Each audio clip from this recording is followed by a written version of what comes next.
Prolonged சிட்டிங்க new smoking அப்படின்னு சொல்கிறாங்க. ஹெவியாக ஒர்க் பண்ணுறது கிடையாது, வீட்டில் எனக்கு பெருசாக எதுவும் வேலை கிடையாது, ஜிம்மும் போய் ரொம்ப எக்ஸசைசஸ் எல்லாம் ஹெவியெல்லாம் பண்ணுறது கிடையாது. ஆனால் கழுத்து, முதுகு, இடுப்பு இதெல்லாம் எப்பயும் டைட்டாகவே இருக்குது. இது நிறைய டெஸ்க் ஜாபர்ஸ் சொல்கிற காமன் கம்ப்ளைண்ட்.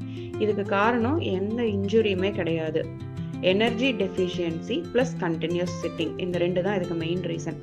மசில் ரிலாக்ஸ் ஆகிறதுக்கு எனர்ஜி தேவை தெரியுமா? மசில் டைட் ஆகும்போது எனர்ஜி, மசில் வேலை செய்யும்போது அதுக்கு எனர்ஜி வேணுங்கிறது நமக்கு எல்லாத்துக்கும் தெரியும். ஏன்னா மசில்குள்ள கால்சியம் ரிலீஸ் ஆகணும்.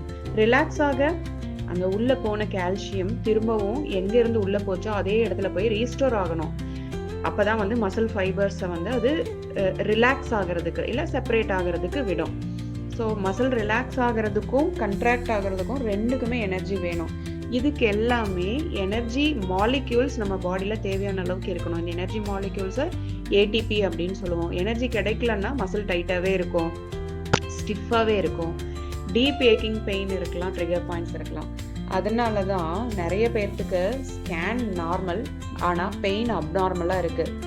ப்ரொலாங்டு சிட்டிங் ஏன் நியூ ஸ்மோக்கிங்னு பார்த்தா 8 to 10 hours ஒரே பொசிஷனில் ஒரே இடத்துல உட்காந்து வேலை செஞ்சுட்டு இருக்கோம். பிளட் ஃப்ளோ நம்ம பாடியில் எல்லா இடத்துக்கும் போகிறது ஸ்லோவாயிரும். மோஸ்ட்லி காலில் ஸ்டாக்னேட் ஆகி நின்றுட்டுருக்கோம். ஆக்சிஜன் அண்ட் எனர்ஜி சப்ளை கம்மியாக இருக்கும் through out the body. Muscles relax ஆக முடியாது. ஸ்மோக்கிங் எப்படி சைலண்ட்டாக டேமேஜ் பண்ணுதோ அது மாதிரி ப்ரொலாங்டு சிட்டிங் கூட இந்த மாதிரி தான் ப்ராப்ளம்ஸை க்ரியேட் பண்ணி பெயினையும் உண்டு பண்ணுது.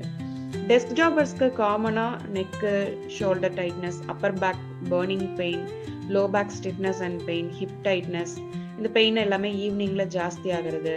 இது எல்லாமே வந்து லைஃப் ஸ்டைல் எஃபெக்ட் தான், இன்ஜுரி கிடையாது.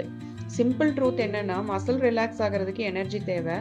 மூமெண்ட் இல்லைன்னா எனர்ஜி சப்ளை கம்மியாயிரும், பெயின் ஸ்லோவாக அக்யூமுலேட் ஆகும்.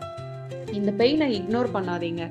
ஏர்லி கரெக்ஷன் வந்து பெயின் ஃப்ரீ லைஃப் வாழ்கிறதுக்கு ரொம்ப ஹெல்ப்ஃபுல்லாக இருக்கும்.